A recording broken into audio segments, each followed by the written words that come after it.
भी आपने युगों की बात की, तो हमने सुना था कि कलयुग के अंत में कल की अवतार लेंगे भगवान विष्णु के। बिल्कुल बिल्कुल बिल्कुल। और आप कह रहे हो कलयुग खत्म हो गया। हाँ, तो वो तो अभी हमारे बीच आएंगे। ये तुम कैसे कह सकते हो नहीं आए? और मैं जहां तक सोचता हूँ 1997 या 2004 के बीच में जन्म हो गया है। अब वो कल की जो मैं समझता हूँ, ये चीजें तो आपके समझने से है ना, ये तो कहीं शास्त्रों में नहीं लिखा गया है कि भाई काल की इतने साल बाद आएंगे या ऐसे होगा। जो मैं समझता हूँ मैं तुम्हें ऐसे बताता हूँ, कई कई जगह लिखा जाता है, कई जगह मैंने पढ़ा कि सतयुग में आदमी की उम्र 1 लाख साल होती थी, और फिर वो त्रेता युग में 10,000 साल हो गई, घट गई, और उसके बाद द्वापर में 1,000 साल हो गई, ये कलयुग में 100 साल। नमस्कार दोस्तों, मैं अमन। आज हमारे साथ है मनीष जी, जो कि 25 वर्षों से ज्योतिषी को समझने और जानने की कोशिश कर रहे हैं, जबकि ज्योतिषी इनका काम या फिर इनका पेशा नहीं है। तो आइए शुरू करते हैं। मैं मनीष, बेसिकली क्या है ना, मैं शेयर मार्केट का काम करता हूँ। मैं ज्योतिष मेरे लिए एक जानकारी का विषय है, जिसके बारे में मैं ये जानना चाहता था कि ये ऐसा क्या सब्जेक्ट है, इसमें क्या होता है। मैं 25-30 सालों से इसमें काम कर रहा था, और मैंने इसलिए ये सीखा। मैंने बाकी कुछ नहीं किया। ज्योतिष के बारे में मैं अभी भी सीख रहा हूँ, क्योंकि इतना गहन विषय है, इतना बड़ा विषय है ना, इसमें जितना भी सीख लो बहुत कम, हमेशा कम रहता है। ये छोटी छोटी, इसमें हर ग्रह के बारे में आपको पता होना चाहिए, चंद्रमा, राहु, केतु, हर हर ग्रह कहाँ बैठा है, उच्च का कहाँ है, नीच का कौन सा है, दशा कौन सी है, महादशा। आपसे ये कि क्या ग्रह हमारे जीवन को वाकई में प्रभावित करते हैं? बिल्कुल करते हैं। जन्म के वो निर्धारित पहले हो जाता है भाई। एक ऐसे इस तर्क को हम ऐसे समझाने की कोशिश करेंगे कि आपके हाथ में मेहनत करना, कर्म करना तो है, अपना जीवन बदल सकते हो, लेकिन किस जगह जन्म लेना है, कहाँ आप जन्म लोगे, ये आपके हाथ में नहीं है। तो कुंडली उसी हिसाब से बनती है, जब आपने जीवन को कैसे जीना है, कुंडली का तात्पर्य होता है, इसी हिसाब से दशाएं आती हैं। तो बिल्कुल बेहतर, जैसे इसी किस्म से विवाह भी होता है, तो बहुत प्रभावित करते हैं। तो कुंडली में जैसे हम सुनते हैं अच्छे लोगों की विवाह में बहुत देरी होती है, तो उसको और कुंडली का क्या लेना? हाँ, वो सप्तम भाव से जो विवाह है वो 7वें भाव से देखा जाता है बेसिकली। तो वहां पर तो अगर कोई पापी ग्रह है, जैसे कोई मंगल बैठा है, उसे हम सप्तम मंगल कहे जाते हैं, 8वें में बैठा है अष्टमंगल, इन लोगों का विवाह देर में होता है। देर में एजिलिटी इसलिए होता है क्योंकि आपको उसी किस्म की कन्या चाहिए, या आप कन्या है तो उसी किस्म का वर चाहिए, तो आपको ढूंढने में समय लग जाता है। इसलिए कई चीजें ऐसी हो जाती है कि वो विवाह देर में हो जाता है। और इसी प्रकार जीवन के नौकरी, पेशा, हर चीज को प्रभावित करती है कुंडली। तो जैसे कि मैं आपके हाथ में देखा, आपने नग पहना है, तो ये कौन सा नग है? ये पुखराज है। ये बृहस्पति के लिए पहना जाता है। अब नग पहनने की भी बड़ी कहानियां है। नग हर एक को नहीं पहनाया जा सकता, हर एक को सूट भी नहीं करेगा। नग क्या है? नग आपकी दशा, महादशा कौन सी चल रही है, उसके आधार पर हम नग सजेस्ट करते हैं। कि अगर अब कई लोग क्या करते हैं, राहु की महादशा चल रही तो गोमेद पहना दिया। मैं ये नहीं करता। मैं हमेशा कुंडली में, वो जो हम शुरू के सब्जेक्ट में आए थे ना कि अलग क्या है, तो अलग यही है कि मैं हमेशा जो सबसे मजबूत ग्रह होता है उसका नग आदमी को पहनाता हूँ, और जो कमजोर ग्रह होता है उसको छोड़ देता हूँ। अब इसको उदाहरण से मैं तुम्हें समझाता हूँ, अब तुम समझो कैसे। अब तुमने और मैंने तुम्हारे कुछ पैसे देने थे, तुम मुझसे पैसे मांग लो, मैं तुम्हारा फोन नहीं उठा रहा, और तुम बहुत परेशान हो गए यार बार बार। अब तुमने आके अचानक से मुझसे कहा कि मैं तो आपके घर आ रहा हूँ, मुझे तो आज ही पैसे चाहिए। तो मुझे भी लगा यार ये तो अमन आ रहे हैं, तो मैं क्या करूंगा, अगर ये लड़ाई हो गई तो मेरे पास तो है नहीं पैसे, मैं दे नहीं सक रहा। तो मैंने कहा आएगा, लड़ाई होगी ना। मैंने एक चाकू रखा मेज में, मैंने कहा इसको मैं खुद ही डराऊंगा। मैंने चाकू रख दिया साहब। अब हुआ क्या, तुम आए, तुम्हारी मेरी लड़ाई होने लग गई, और अंत में आपने वो चाकू पकड़ के मुझे मार दिया। अब इसको देखो हुआ क्या, चाकू मेरा, मौत मेरी, जबकि तुम चाकू नहीं लाए थे, तुम्हारे पास कुछ नहीं हथियार था। तो ऐसा भी होता है। अच्छा, इसको भी बदला जा सकता है नगों से। भाई आप मुझसे लड़ने आ रहे हो, आप मेरे साथ बैठो, मैंने नग पहन रखा, आपका दिमाग शांत हो जाएगा, आप आसानी से चले जाओगे। इस किस्म के नग थोड़ा थोड़ा लाइफ, क्योंकि नग बेसिकली क्या है ना, सूर्य से ऊर्जा लेते हैं। ये आपको क्या करते हैं, ये क्या है, ये अंगुलियों में पहना, कई लोग गले में पहनते होंगे। तो अंगुलियों से क्या होता है, नसों के माध्यम से आपकी चीजें, इसकी रोशनी दिमाग में जाती है, तो आपकी सोच बदलते हैं। ये सोच बदलेंगे, आपकी पॉजिटिव सोच होगी तो आप अच्छा काम करोगे, अच्छा काम करोगे तो पैसा आएगा, पैसा आएगा तो आपको लगेगा कि बहुत अच्छा चल रहा है। तो बस इतना काम लोगों का होता है। हाँ, इसके अलावा हम पूजा पाठ जैसे रहता है वो एक अलग सब्जेक्ट बनेगा। तो जैसे कि आपने एक ही पहना है, हाँ। कई लोग बहुत सारे पहनते हैं, हाँ। अलग अलग उंगलियों में अलग अलग पहनते हैं। वो मतलब? होता क्या है ना, कई बार तो कुछ लोग शौकिया तौर पे भी पहन लेते हैं, लेकिन नग क्या है, हमें साफ सोच समझ के पहनना चाहिए। हमको लगता है पॉजिटिव होगा, नेगेटिव भी हो जाता है। जैसे खतरनाक नगों में नीलम कहलाता है। अगर नीलम आपने बिना जानकारी बिना पढ़े तो वो बड़ी तेज असर करता है। जैसे पुखराज है, नीलम है, मोती है।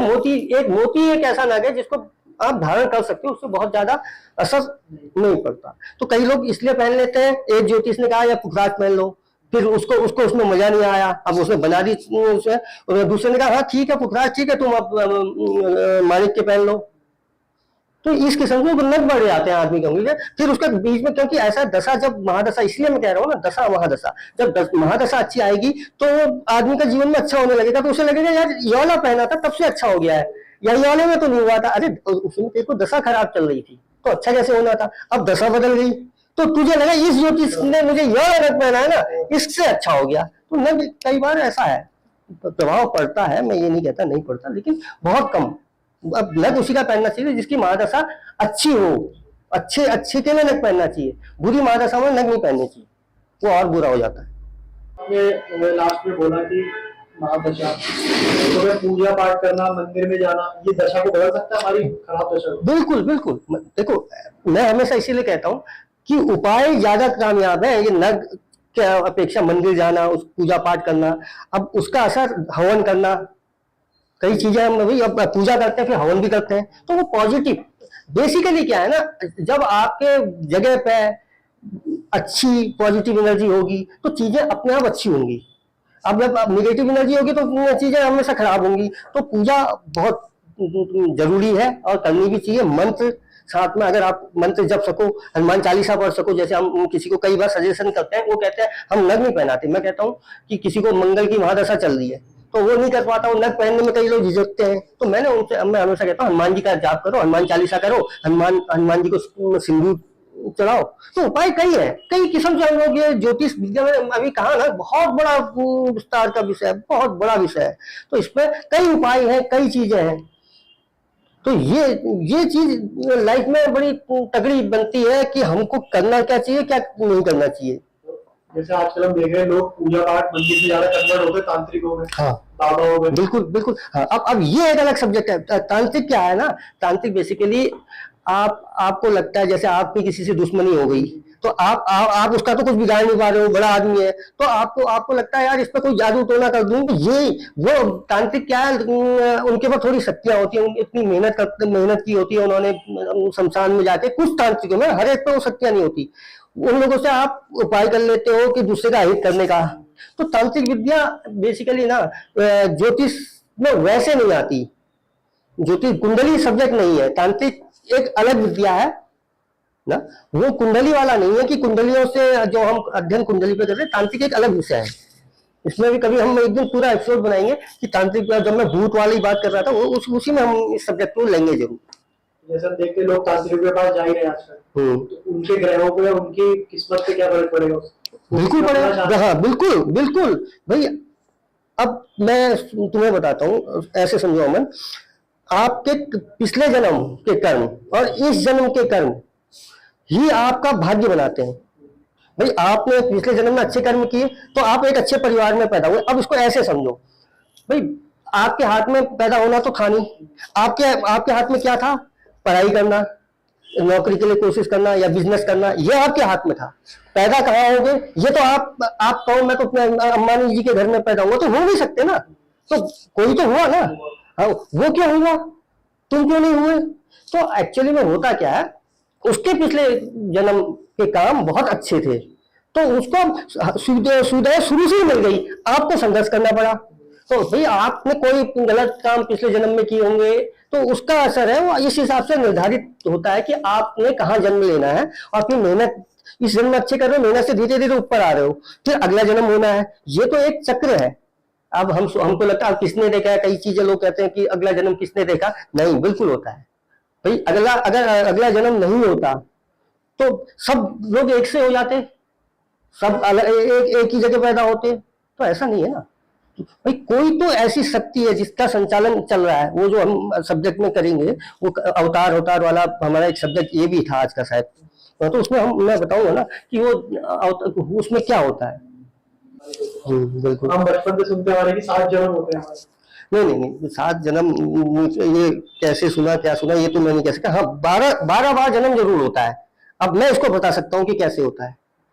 भाई केतु केतु ऐसा है, केतु निर्धारित कर देता है कि आपका कौन सा जन्म है। अगर तुम मुझसे पूछोगे अपनी कुंडली दिखा के मेरा कौन सा जन्म है, मनुष्य योनि में, मनुष्य योनि में करीब एक युग में 12 बार आदमी इंसान जन्म लेता है। फिर उसके बाद योनि में युग बदलेगा उसमें, तो फिर कई बार वो गाय के रूप में हो सकता है और मछली के रूप में हो सकता है, कई और रूपों में जन्म होगा। तो 12 रूपों में जन्म होता है। जहां सबसे पहले अगर आपका केतु लग्न में, कुंडली जो हम डाल देंगे, तो लग्न में अगर केतु बैठेगा तो आपका पहला जन्म है इंसान के रूप में इस युग में।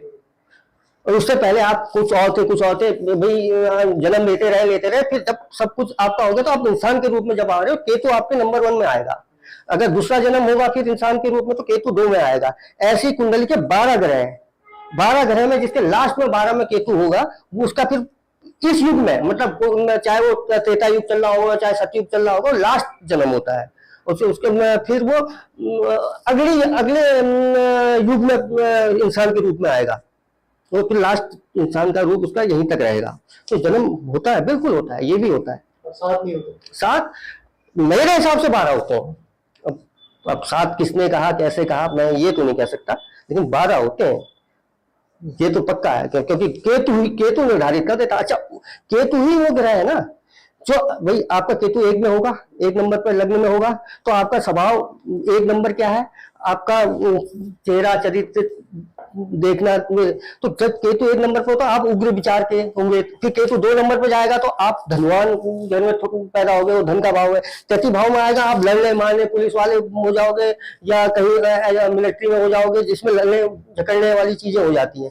तो अब चौथे भाव में आओगे, चौथा भाव भाई माता का है, ये है, तो आप एक शांत स्वभाव पूजा पाठ में आने लगोगे चौथे भाव। 5वें में आओगे तो भाई वो संतान का भाव हुआ, पढ़ाई लिखाई का भी भाव है 5वां, तो आप अच्छे पढ़ने लिखे। तो इसी किस्म से 12 में, अब जब लास्ट में 12वें भाव में केतु होगा तो ब्याह होगा, उस समय आप बहुत भगवान का भजन करने लगोगे, क्योंकि आपका वो लास्ट जन्म है। तो आपका हर चीज में ना भगवान भगवान लगने लगेगा। आप देखते हो कई लोग बहुत देर तक पूजा करते हैं, 2-2 घंटे 3-3 घंटे पूजा करते हैं, और कुछ लोग खाली हाथ जोड़ते हैं चले जाते हैं। अब यही केतु कराता है। अब जिसके 12वें केतु होगा ना, वो भगवान के, भले शुरू में नहीं होगा, लेकिन धीरे धीरे आयु जैसे जैसे बढ़ेगी वो भगवान के प्रति रोज मंदिर जाना शुरू कर देगा, रोज भगवान हर चीज में भगवानों को देखेगा, तो वो उसका मन शांत हो जाएगा, लोगों से अच्छी तरह बात करने लगेगा, क्योंकि लास्ट जन्म है। इस किस्म से चीजें, मैंने कहा ना कुंडली बहुत बड़ा सब्जेक्ट है। इसमें तो जितना बोल लो, जितना कर लो, जितनी बात कर लो, खत्म ही नहीं होगी। आजकल आप सुनते हैं कि कलयुग 4,32,000 वर्षों का है, और उसके सिर्फ 5,000 वर्ष ही हुए हैं, और कई लोग बोलते हैं कलयुग खत्म हो गया। बिल्कुल। तो इसमें आपका क्या? नहीं, एक्चुअली में क्या है ना, अगर इसको ढंग से समझो, अब इसको ऐसे बनाया गया है, कलयुग 4,32,000 साल, उसको दुगना कर दो तो द्वापर युग, और 4 को तिगुना कर दो तो त्रेता युग, 4 गुना कर दो सतयुग। तो इस किस्म से उन्होंने एक आंकड़े, मतलब इतने वर्ष बना दिए। भाई मेरे हिसाब से ऐसा कुछ नहीं है। अगर इसके प्रूफ में तुम्हें थोड़ी सी दूसरे ढंग से समझाने की कोशिश करता हूँ। इससे पहले महाभारत कितने साल पहले हुआ था? महाभारत हुआ था आज से 5,000 साल पहले। उसके बाद ही तो कलयुग लगा, जब कृष्ण भगवान का कोई उनके पाँव में तीर लग गया था, तो उसके बाद यादव वंश का नाश हुआ, तो उसके बाद ये कलयुग की शुरुआत हो गई, कि ये कहते हैं, मतलब जो हमने पढ़ा है। अब महाभारत को हुए 5,000 साल, तो वहां कौन पैदा हुए? कृष्ण भगवान। कृष्ण की नगरी क्या थी? द्वारिका, मथुरा, हम नाम सुनते, द्वारिका सुनी। भाई वो नगरी कोई इतने साल पुरानी थोड़ी कि लाखों साल पुरानी। भाई महाभारत के तो यही प्रमाण तुम्हें मिल जाएंगे, बिल्कुल 5 साल पुराना है। और ऐसी उस समय जो कुंडली बनी, कृष्ण की कुंडली रोहिणी नक्षत्र में रात के 12 बजे पैदा हुए, जो भी कुंडली कही जाती है। मैं एक जगह किसी को पढ़ भी रहा था, सुन भी रहा था, किसी ज्योति को, उन्होंने बड़ी अच्छी बात कही तो मुझे पसंद भी आई। ऐसी मैं किसी यूट्यूब में ज्योतिष को सुन रहा था, वो बात मुझे थोड़ी पसंद आई। देखो ऐसा है ना, इसका तो कोई प्रमाण दे ही नहीं सकता, मैं कहूँ मुझे जानकारी है फलाना जो है, लेकिन वो प्रमाण जो दे रहे थे वो थोड़ा मुझे जमा, क्योंकि भाई महाभारत आज से 5000 साल पहले हुआ, और कृष्ण का जन्म महाभारत काल में हुआ, और कृष्ण की कुंडली, भाई कुंडली बेसिकली आपको बता देती है ना कितने कब हुआ है जन्म। तो कुंडली में कृष्ण की कुंडली बनाओगे तो 5000 साल पुरानी निकलती है। और भगवान राम की कुंडली, वो भी अपने आप में टॉप कुंडली थी, सारे ग्रह उच्च के थे। तो राम और कृष्ण के बीच में 7, 7.5, 8,000 साल का अंतर है। तो इसका मतलब त्रेता युग और द्वापर युग में 7, 7.5 साल का अंतर है, अगर कुंडली के हिसाब से जाए। यही बात वो कह रहे थे, मुझे सब समझ में आया कि भाई दोनों कुंडलियों के बीच में 7, 7.5 हजार का अंतर है। इसका मतलब भगवान राम त्रेता युग में पैदा हुए और कृष्ण पैदा हुए द्वापर में, तो उन दोनों के बीच में 7, 7.5 साल का अंतर था। तो इसका मतलब त्रेता युग 7, 7.5 साल चला, और इसके बाद आज कृष्ण के और इस समय 5000 साल का अंतर है। तो द्वापर से कलयुग 5000 साल, तो करीब करीब मुझे भी लगता है कि अब कलयुग का एंड हो रहा है। वो उसके पीछे एक रीजन भी है, आप तुम खुद अपने जीवन में देख रहे होगे, लोगों की आस्था भगवान के प्रति बहुत ज्यादा होगी। चाहे पहले मंदिरों में भीड़ ही नहीं होती थी। जो एक कोरोना काल हुआ, जब कोरोना काल के बाद लोगों को लगने लगा कि अब जीवन में कुछ नहीं है, भजन भगवान के मंदिर, और सब ने भगवान के मंदिर जाना शुरू कर दिया। अभी हमारी ये नैनीताल में देख लो कैसी मंदिर है। आज से 3-4 साल पहले तो हम तो आराम से जाते थे, कोई होता नहीं था, आराम से वहां बैठ के 1-1 घंटा बैठे रहते थे, पूजा करते थे। और आज तो लाइन, आज तो वहां से निकलना मुश्किल हो जा रहा है। तो अब लोगों की आस्था इतनी बढ़ गई। अब भाई कुछ, अब होता क्या है ना कि आस्था फैलती कैसे है भाई। अब लोगों ने मंदिर जाना शुरू, लोगों ने कहा उस मंदिर में ये शक्ति है, उस मंदिर में शक्ति है। जैसे वहां विराट कोहली चला गया तो वो इस किस्म से चीजें बढ़ने लगी, और लोगों का उस ओर रुझान बढ़ने लगा। तो ये ऐसा लगता है मुझे भी कि हम धीरे धीरे सतयुग की ओर आ रहे हैं। अब आप कहोगे सतयुग में इतने लोग, भाई आज तो 800 करोड़ आबादी है पूरे विश्व की। अब क्या होगा, ये जो अभी 25 गया, ये मार्च गया, 30 मार्च को शनि मीन राशि में आया। मीन राशि में जब महाभारत हुआ था, उस समय भी करीब करीब ग्रहों की दशाएं इसी किस्म की थी जो हमने पढ़ा है। तो जब उस समय युद्ध हुआ, करोड़ों लोग मरे, महाभारत में भी तो करोड़ों लोग मरे। तो इसमें इस समय भी ऐसा लगता है अगले 3-4 सालों में कुछ ऐसी घटनाएं घटेंगी, चाहे आपदा आ जाए, भूकंप आ जाए, या अणुबम परमाणु बम हो जाए, तो आबादी करीब करीब आधी से ज्यादा खत्म हो जाएगी। और ये अगले 4-5 सालों में 30, 32, 33, 34 तक हो जाएगा, या तुम्हारे देखते देखते ये चीजें हम देख लेंगे, और वही लोग आगे बढ़ेंगे, आगे जाएंगे जो भगवान के प्रति आस्थावान है। तो जैसे कि अभी आपने युगों की बात की, तो हमने सुना था कि कलयुग के अंत में कल की अवतार लेंगे भगवान विष्णु के। बिल्कुल बिल्कुल बिल्कुल। और आप कह रहे हो कलयुग खत्म हो गया। हाँ, तो वो तो अभी हमारे बीच आएंगे। ये तुम कैसे कह सकते हो नहीं आए? और मैं जहां तक सोचता हूँ 1997 या 2004 के बीच में जन्म हो गया है। अब वो कल की अवतार कोई घोड़े में आएंगे आज की डेट में, वहां सुदर्शन चक्र चलाएंगे या तलवार लेके आएंगे। इसमें तलवार लेके कौन सा युद्ध वो जीत जाएंगे? तो अब इस समय युद्ध काहे से हो रहे हैं? हवाई जहाजों से, तोपों से, बमों से। तो वो जो जन्म लेंगे, उनका जन्म हो चुका है, वो हम लोगों के बीच में कहीं ना कहीं है, लेकिन वो अभी इसलिए सबके सामने नहीं आ रहे। वो अगर सबके सामने तो सबको तो वो तो सब तर जाएंगे, भगवान के दर्शन जिसको हो जाएंगे। जब आप गंगा में जो लोग गंगा स्नान कर लेते हैं तो वो लोग कहते हैं कि स्वर्ग जाएंगे, तो साक्षात भगवान के दर्शन अगर आपको हो जाएंगे तो आप तो फिर आपका तो जीवन ही बदल गया भाई। कृष्ण ने लीला किसको दिखाई थी? अर्जुन को ना। तो अब भाई आपको तो इसी किस्म से वो आएंगे जब आबादी उस लेवल पर, ये जो सच्चे लोग होंगे फिर उनके बीच में आएंगे, उनके बीच में होंगे, और जो बचे होंगे उसमें भी कुछ राक्षस तो होंगे या कुछ की प्रवृत्ति खराब होगी, तो उनका संहार वो करेंगे। इस किस्म से काल्की का अवतार हो चुका है 97 से 2004 के बीच में। मैं इतना कंफर्म कर सकता हूँ क्योंकि 5005 साल कलयुग को हो गए, और 97 में हो जा रहे थे। 5005 साल 1997 में हो गए। आज कलयुग को 5018 और 5 23, यानी कि 5023वां वर्ष चल रहा है। और ये कहीं मैंने इसको भी पढ़ा था कि भगवान जब सबको दिखाई देंगे जब वो 27, 28, 29 साल के हो जाएंगे। तो अब 2-3 साल ही बचे हैं। और इन 3-4 सालों में बहुत कुछ होने वाला है, बहुत ग्रहें बहुत चेंज हो रही है ना।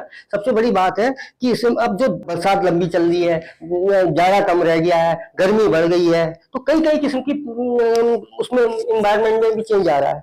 तो वो चेंज क्या है, अब हमको चेंज कैसे दिखेगा, अब हमको तो तुमको तो लगेगा ही नहीं, क्योंकि जैसे मैं तुम्हें बताता हूँ, एक बच्चा होता है, जब कोई आदमी पैदा हुआ, वो धीरे धीरे बड़ा हो रहा है। माँ माँ क्योंकि माँ को कभी वो बच्चा ही लगता है, क्योंकि उसे उसमें चेंज ही नहीं नजर आता। जबकि वो बड़ा हो रहा है, फिर जवान होता है, फिर दाढ़ी आती है, फिर उसके बाद वो धीरे धीरे करके बुढ़ा होता है, तब जाके आदमी की समझ में आता है मैं तो बुढ़ा हो गया। भाई सबसे बड़ी चेंजिंग होती है 1 से 18-19 साल के बीच में, जब लंबाई बढ़ती है, सब कुछ चेंज होता है। ये बात भी किसी ने कही, तो मुझे ये भी बहुत पसंद है। मैं इसीलिए इस सब्जेक्ट में ना, ये सब्जेक्ट में कोई ऐसा तो सब्जेक्ट नहीं है जिसमें मैं कलयुग क्या होगा ये तुम भी पढ़ सकते हो, जैसे मैं तुम्हें बता रहा हूँ, तुम्हारी जानकारी ऐसी मैं भी पढ़ रहा हूँ। तो मुझे कुछ बातें अच्छी लगी, तो वो मैंने करी कि हाँ, कि यार सही बात है, कलयुग 1,32,000 इतने साल होगा तो बहुत साल है। ऐसा ऐसा नहीं होने वाला है ना। ये जो समय आ गया है, लोग भाई सचयुग का मतलब क्या है, सब सच्चाई पे चले, सबका व्यवहार बदल जाए, तो वो चीजें हो रही हैं। धीरे धीरे धीरे धर्म परिवर्तन हो रहा है, सनातन का उदय हो रहा है। तो वहां राम राज्य, इसीलिए तो राम राज्य कहा जाता है कि राम के वहां तो कोई दुखी था ही नहीं। हाँ, वहां तो असत्या थी, चाहे सोने के बर्तनों में लोग खाना खाते थे, तो ये चीजें हुई हैं। और वैसे भी ना, मैं एक और थोड़ा सी बात कहता हूँ, तुमको तो थोड़ी ये हर एक को जाननी भी चाहिए, हर एक को, जो मैं समझता हूँ, ये चीजें तो आपके समझने से है ना, ये तो कहीं शास्त्रों में नहीं लिखा गया है कि भाई काल की इतने साल बाद आएंगे या ऐसे होगा। जो मैं समझता हूँ मैं तुम्हें ऐसे बताता हूँ। कई कई जगह लिखा जाता है, कई जगह मैंने पढ़ा कि सतयुग में आदमी की उम्र 1 लाख साल होती थी, और फिर वो त्रेता युग में 10,000 साल हो गई, घट गई। और उसके बाद द्वापर में 1,000 साल हो गई। ये कलयुग में 100 साल है। ये एक लॉजिक बना दिया गया। अब मेरे को एक चीज समझा दे कोई, कि भाई सीता, राम और सीता की कहानी पढ़ी भाई। राम जी का जन्म हुआ, वो आश्रम गए अपना विद्या ग्रहण करने वगैरह, पढ़ने लिखने। वहां उन्होंने ताड़िका मारी या वहां युद्ध किए छोटे मोटे। उसके बाद वो स्वयंवर में, सीता के स्वयंवर चले गए। तो ये सब कुछ राम ने पढ़ाई लिखाई कितने में, आज एक बच्चा कितने कितने साल में पढ़ लेता है। अनुमान का 16, 17, 20 साल, 20 और ग्रेजुएशन पोस्ट ग्रेजुएट कर देगा 21 साल में। तो हम मान के चल लेते हैं कि हमारे राम भगवान उस समय जब शिक्षा पूरी होगी तो 20-21 साल के होंगे। तो भाई शादी सीता मैया से होगी तो 1 आध साल छोटी होंगी या 2 साल छोटी होंगी। स्वयंवर हुआ, शादी हो गई। और उस जमाने में हो सकता है शादी थोड़ी जल्दी और हो जाती होगी, तो हमको जानकारी ऐसी है नहीं कि सीता जी का विवाह कितने वर्ष में हुआ था। अब ठीक है, सीता जी का विवाह हो गया, राम वापस अयोध्या आ गए। वहां अयोध्या चलो 1-2 साल वो शांति से रहे होंगे। फिर उनको 14 साल का वनवास हो गया। अब 21 और 2 23, 23 और 14 37। अब जब 14 साल वनवास से वो वापिस आ रहे थे रावण को मार के, तो वो 37 साल के थे। तो वो 37 के थे, तो सीता माता 35 की होंगी, जायज बात है ना। अच्छा, उसके बाद उन्होंने उनको वो अपना राज चला रहे थे 5-7 साल, 4-5 साल सीता मैया के साथ उन्होंने राज चलाया होगा। उसके बाद किसी ने आक्षेप लगाया, किसी धोबी ने, तो वो राम जी ने सीता मैया जी को छोड़ दी। वो सीता जी माता बन चले गई। वहां लवकुश हुए, उनके 2 संतान हुई, लवकुश हुए। अब ये सब में 37 और 5 42। अब लवकुश हुए। एक तो लवकुश ने राम को कथा कब सुनाई सीता माता के बारे में, जब लवकुश 14-15 साल के थे, यंग बच्चे थे। तो 14 साल और जोड़ लो, यानी कि 64-65 साल। ठीक। अब उसके बाद राम जी उनको कभी लक्ष्मण को भेजा सीता मैया को वापस बुलाने के लिए। सीता जी ने धरती में समा गई। तो यानी कि 67-68 साल की सीता जी होंगी, यही। फिर उसके बाद राम जी ने राज किया। अगर ऐसा होता 10 लाख साल तक राम राज करते, तो लवकुश कितने साल के होते हैं? उन्होंने भी राज किया होगा यार, कम से कम। जब राम ने 10 लाख साल राज किया, तो उन्होंने भी 5 लाख 6 लाख तो किया होगा, तो 15 लाख की उम्र होती, 15 लाख साल की। ऐसा नहीं हो, ये उम्र करीब करीब ऐसी ही थी। हाँ, थोड़ा सा ये था, उसमें माहौल अच्छा था, इन्वायरमेंट अच्छा था, तो उसमें आयु ज्यादा होती थी थोड़ी। अब जैसे जापान में, आज भी जापान के लोग की आयु सबसे ज्यादा होती है। तो इस किस्म से हम मान के, इसीलिए मैं कह रहा हूँ, हम मान के चलते हैं कि कल की भगवान का जन्म हो गया है। अब ऐसा है ना, 2-4 सालों में धीरे धीरे पता लग जाएगा ये क्या है, क्योंकि ये किताबों में कहीं किसी ने लिखा है, किसी मैंने भी पढ़ा, मैं ये तो नहीं कह रहा, लेकिन मैं लॉजिकली चीजों को सोचता। तुमने कुंडली में भी मैंने कहा ना, मेरा अलग नजरिया है, तो मैंने राम और सीता के बीच में डिफरेंस निकालने की कोशिश की। और ऐसे ही जब वो किसी ज्योतिष का मुझे बहुत अच्छा लगा कि भाई उन्होंने कहा द्वारिका समुद्र में गई, भाई आज तो पता लग जाता है ना ये पत्थर इतने साल पुराना है, फलाना इतना पुराना है, तो देख लो ना कि त्रेता युग में जब राम जी थे तो उस समय राम जी और उसके बीच में अंतर कितना है, 7,500-7 हजार साल का। यही लगता है, कुंडली के हिसाब से भी यही लगता। तो इसीलिए तो जब जब सतयुग 7-7.5 हजार रहा, उससे कुछ कमी रहा होगा द्वापर युग, 5-5.5-6 हजार साल रहा होगा, क्योंकि कृष्ण का जन्म भी हुआ होगा, ये भी होते होते 5,000 साल बाद तो कलयुग आ गया था। तो 1,500 साल और पीछे चले जाओ तो जब कृष्ण तो 5.5-6 हजार, तो इसका मतलब कलयुग 5,000। तो ये इससे ऐसे साबित होता है, मेरा कहने का तात्पर्य ये है। इसीलिए अब 1,40,000 साल तो इसमें तो आदमी जन्म लेता ही रहेगा, ऐसा नहीं होता है। तो ये सच में आपका सोचने का और देखने का नजरिया औरों से तो अलग है, क्योंकि आप लॉजिकली सोच रहे हैं, आप किताबों के हिसाब से नहीं सोच रहे। हाँ, तो मैंने तुम्हें बताया ना, मैंने अध्ययन ही अलग किस्म से किया, चाहे मैंने कुंडली में के कोई मैं इतना बड़ा ज्योतिष नहीं हूँ भाई, मैं बहुत ज्यादा इसका प्रचार करता ही है। भाई आप अच्छे तो जग अच्छा, आप अच्छे हो जाओ ना तो आपको, हाँ थोड़ा सा यह है कि तब बुरा लगने लगता है जब आप अच्छे, तो आप तो अच्छे हो रहे हो, दूसरा अच्छा नहीं हो रहा, सामने वाला अच्छा नहीं हो रहा, तो कुछ समय तक तो आप उसको महसूस करोगे, फिर एक दिन आप भी को भी गुस्सा आ जाएगा या हो जाएगा, आप भी अग्रेसिव हो जाओगे। तो फिर भी कोशिश करो ना ऐसी नौबत आए। आता है, ये इंसानी स्वभाव है, इसमें किसी का बस नहीं है। मैं कह दूं या कोई कह दे मैं तो बहुत शांत हूँ, नहीं है, वो रिएक्शन होगा ही होगा। भाई आप पानी में पत्थर मारोगे तो लहरें तो बनेंगी ना, ऐसा तो होगा नहीं कि पत्थर सीधे चुपचाप अंदर चला जाएगा, ऐसा नहीं होगा ना, कुछ तो असर होगा ना कहीं कुछ तो घेरा बनेगा ना। तो यही जीवन है, इसी तरीके से लाइफ चलती है। बहुत अच्छा लगा तो आपसे भी मिलकर मुझे, अमन जी, बहुत बहुत बढ़िया था आप। हाँ, बिल्कुल बिल्कुल बिल्कुल बिल्कुल बिल्कुल बिल्कुल बिल्कुल।